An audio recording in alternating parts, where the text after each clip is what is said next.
Hi everyone, Stepan here. It's Friday, so welcome to another Friday middle game video. This week I would like to talk about a training technique I've implemented a couple of months ago, which I believe has already yielded significant results, and I believe that it has made me improve my middle game play. So it's going to be pattern recognition trained in a way recommended by psychologists, but targeting needs specific to you, so targeting the areas you specifically are weakest at, which authors that have attempted to do the same thing have not neglected, but it's basically impossible to write a book specifically for someone. Okay, before I start, I would like to mention that I have combined thoughts of two authors to come up with this technique. The first one is what's recommended in the woodpecker method, which I haven't read. I have to say that, and I haven't solved the 700 or how many tactics there are, but I've taken a part of their technique and implemented it here. And the second author and the second book, or two books, are Chess for Zebras and 7 Deadly Chess Sins by Jonathan Rosen, who is quickly becoming my favorite chess author. So I'm going to explain the technique and how I came up with it. And then I'm going to try to show you how I do that practically, and then hopefully it's going to help you improve if you implement it. So the woodpecker method recommends using spaced repetition to reinforce pattern recognition. And it basically, I know it from the Perpetual Chess podcast. As I said, I'd never read the book. And it uses tactical patterns, which you solve in timed intervals, and then you improve in them, in the specific patterns, in solving the specific patterns by solving them over and over again in planned time intervals. Now, that's, I believe, a great technique. It's extremely time consuming. The deficit of the technique is that you are going to be reinforcing the stuff you already know, which, in my opinion, it's not that it's a waste of time, but it doesn't help you as much. So that's the first part. The second part is what Jonathan Rosen talks about his books at several points, among other great things, and that's being able to unlearn the stuff that's wrong, and how chess studies and all types of studies should be divided into learning and unlearning, because you basically need to make enough room for the important stuff, and you need to improve on your play by improving the mistakes you are doing over and over again. So I've come up with a technique which uses both of these principles, but it's adjusted to each person specifically. Okay, so here it is. It's tactical and pattern recognition training using spaced repetition, but targeting the mistakes you yourself make. How do I do that?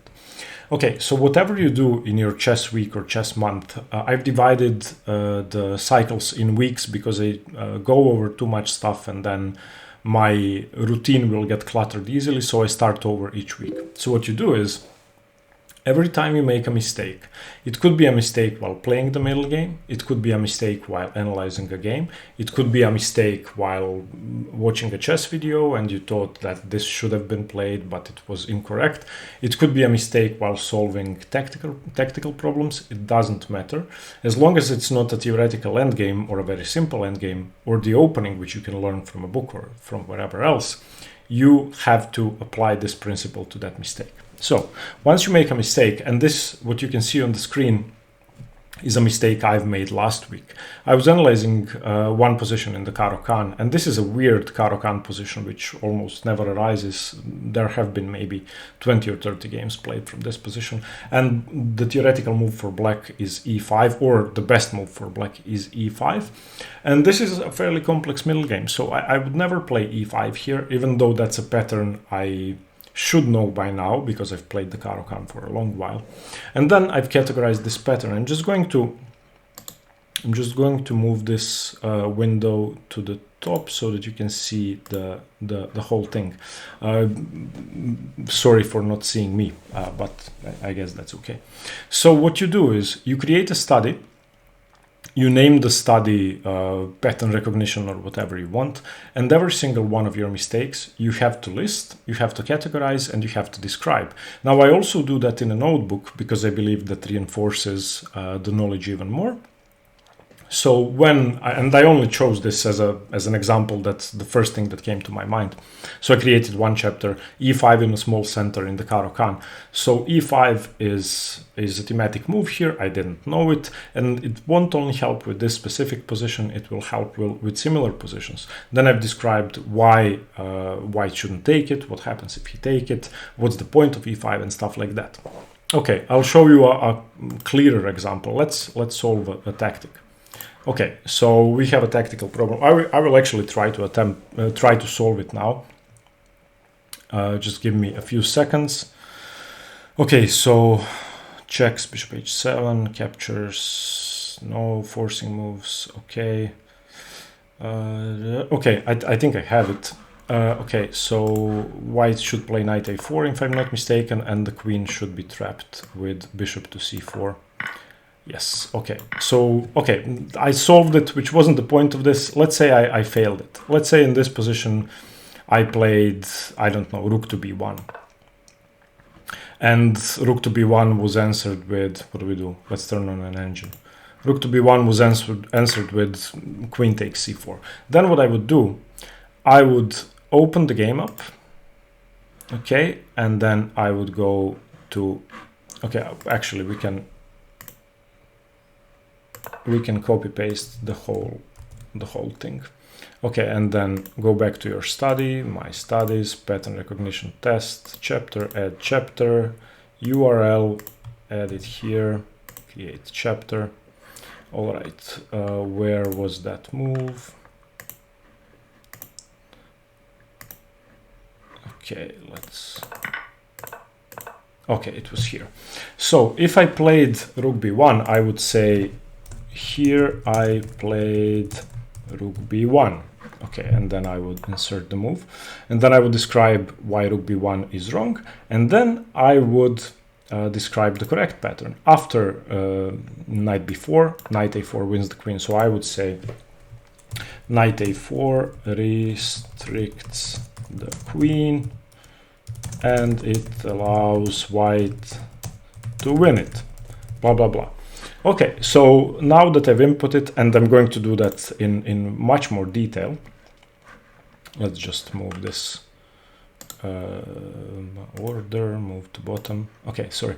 Now that I did this, I'm going to categorize my mistake. Okay, so this one is easy to categorize. I would say trapping the queen. Okay, I have 20 or so names for the categories of my mistakes. It's a pin, a discovered check, a checkmate, a queen trap, and stuff like that. You can come up with your own names, doesn't really matter.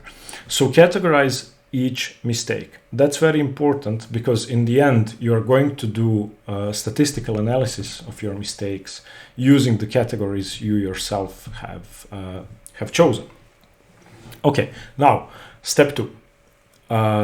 Take time to describe and file your mistake properly. As I said, I use Leach's studies and I use a notebook. You can draw the position in the notebook. It actually reinforces the pattern in a great way. At least that's what I find.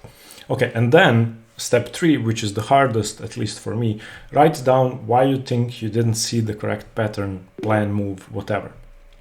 Okay, so that's the hard part. Why do you think you played rook b1 in this position? Obviously, you didn't see that the queen could be trapped.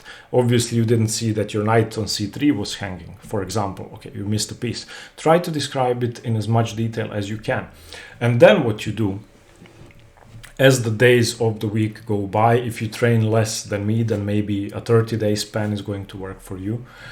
Before you start your training the next day, you go over all the mistakes you made the previous day, and you don't open up the Leach's study and just scroll through the moves. You take your time to understand which mistakes you make. You take your time to go over the correct pattern that you should have noticed.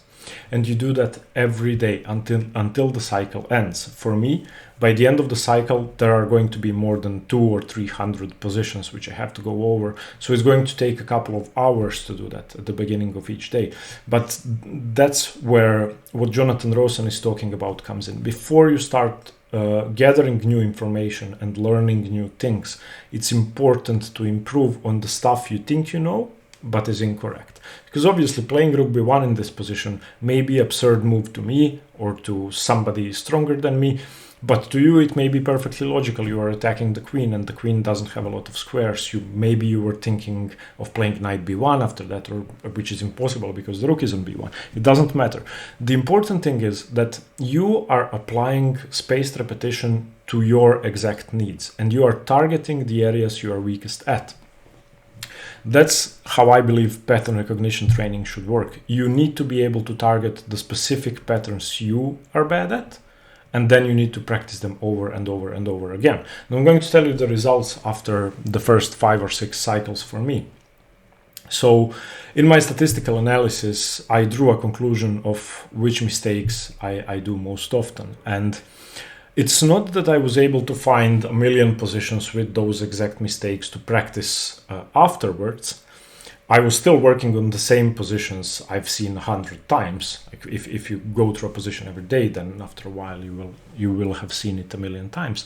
But I was still able to improve on those specific patterns in the things I did the next week and the next week and the next week.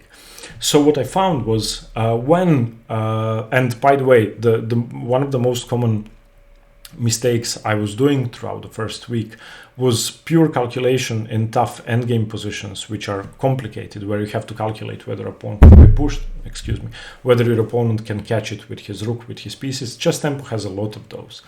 And the next week, the amount of those mistakes was reduced by 50%. And that's, I believe, astonishing. Now, the bad thing that came out of this for me was that each week I would come up with the new thing I'm bad at and with the new pattern I'm worst at.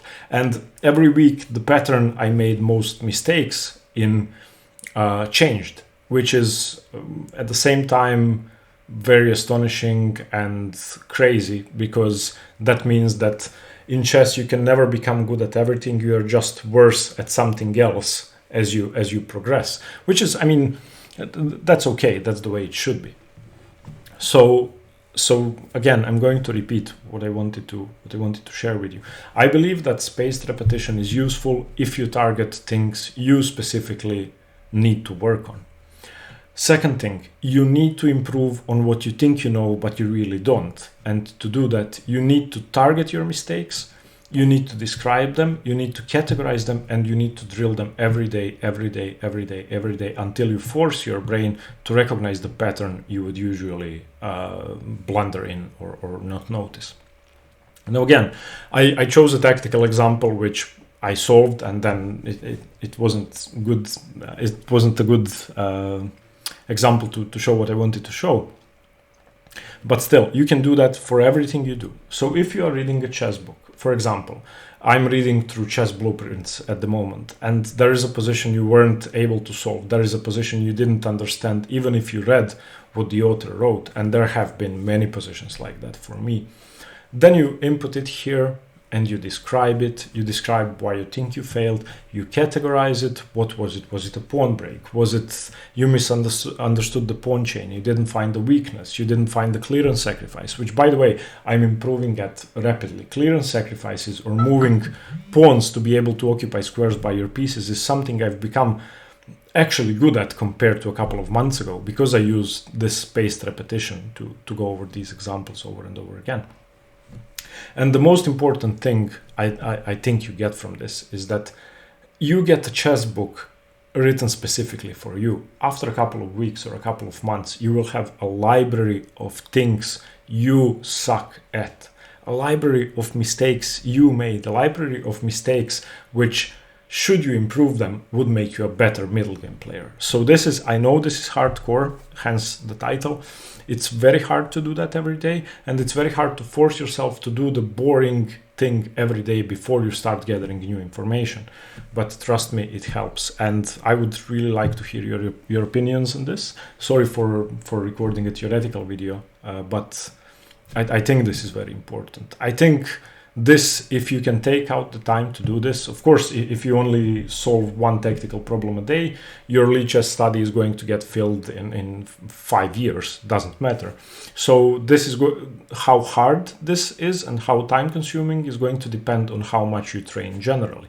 But if you do it, regardless of how much you train every day, the training will be more efficient because you will know what to target, you will know what to work on. So if in 2 months you find out that you miscalculate rook endgames a lot, complicated 4 or 5 pawn rook endgames, then you need to work on specific calculation in rook endgames and drill that, just work on that, and you will improve rapidly. As you imagine a chart with columns, and each column is one pattern, and this week you are best at this one and worse than this one, and there are 50 columns in between. They are going to be intertwined throughout the weeks, and you can actually make the chart to make it visual for yourself. I did that, and it's astonishing like how my mistakes change places. The one I work on the most will rapidly go down, and then it may go up a bit, but it never goes up to the original level of ignorance. Okay, I hope you find this useful. I would love to hear what you think about this. As I said, I combined the Woodpecker method and Jonathan Rosen's writing to create a training method of my own, and I find it very useful. I find it very useful to be able to go over my mistakes whenever I want. So try it if you want. I would love to hear your opinions, and stay tuned for more chess. Bye bye.